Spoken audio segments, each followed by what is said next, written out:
Welcome back to the channel.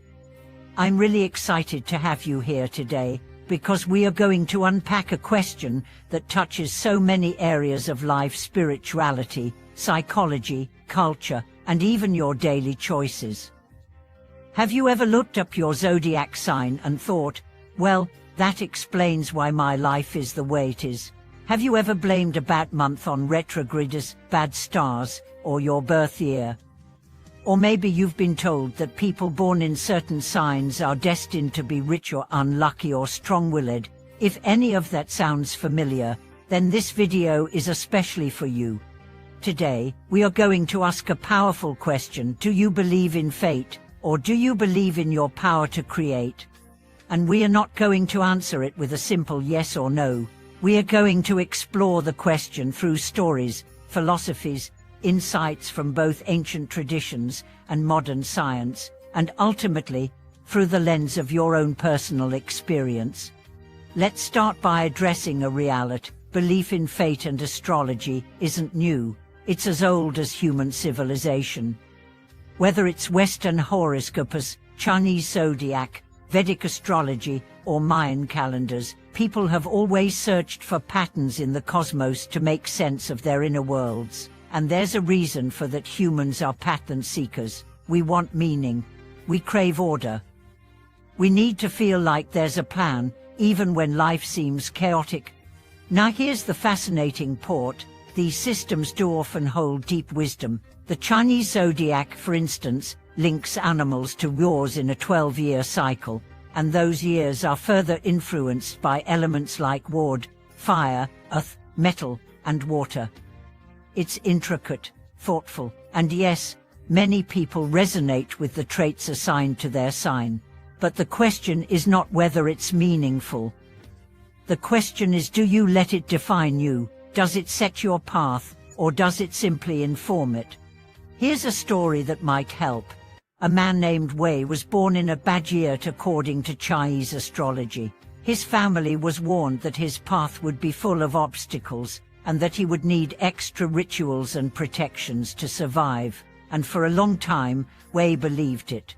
Every hardship became proof that his zodiac was cursed. He gave up on dreams before he even tried. He avoided relationships out of fear.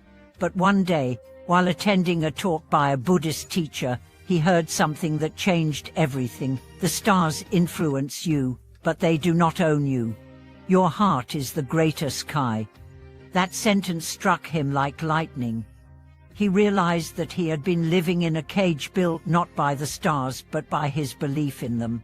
He began to challenge that belief. He started taking small risks, learning new skills, applying for jobs that once felt out of reach.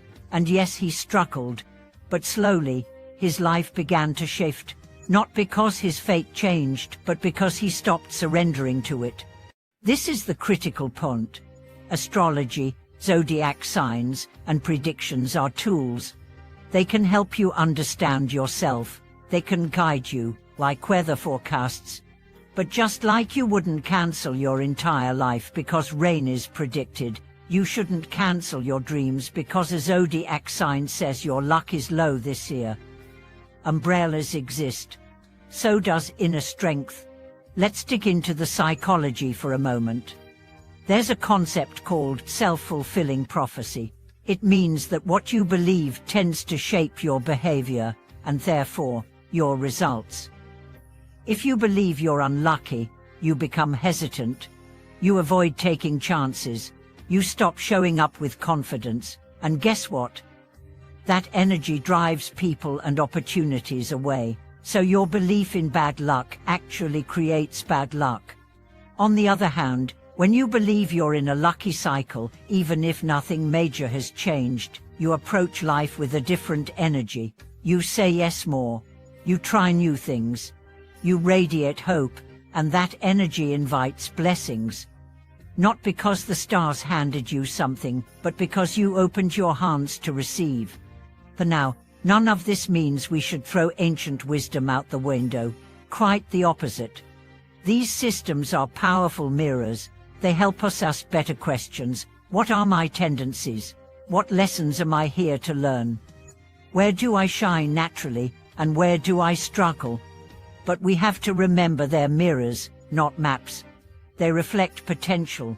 They don't dictate destiny. Take the example of two people born under the same zodiac sign. One becomes a visionary leader, the other lives a life of regret. Why? Because what they did with that sign, with those traits, with that energy was entirely different. Your birth sign gives you a starting point. Your decisions shape the journey. Now let's talk about effort, because effort is the great equalizer. Fate might give you the starting conditions, your family, your health, your economic situation. But effort is what bridges the gap between where you start and where you end up. Every successful person has encountered obstacles, but they didn't wait for the stars to align. They created alignment through discipline, resilience, and purpose. Here's a beautiful example. In a rural village, there was a girl named Nara, born in what the elders called a tweak year. She was told she would struggle, especially with education and marriage. But Nara didn't listen. She loved reading. She studied by candlelight after working in the fields. She walked miles to the nearest school. Today, she's a professor teaching thousands. She didn't change her zodiac. She changed her response to it. So let's return to our question. Do you believe in fate, or do you believe in your power to create? Maybe the truth is both. Maybe fate gives you the canvas, but your brush is effort. Your colors are choices, and the final picture is not written in the stars. It's written by your hands.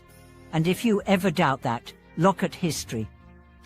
Look at revolutionaries, artists, inventors, spiritual leaders.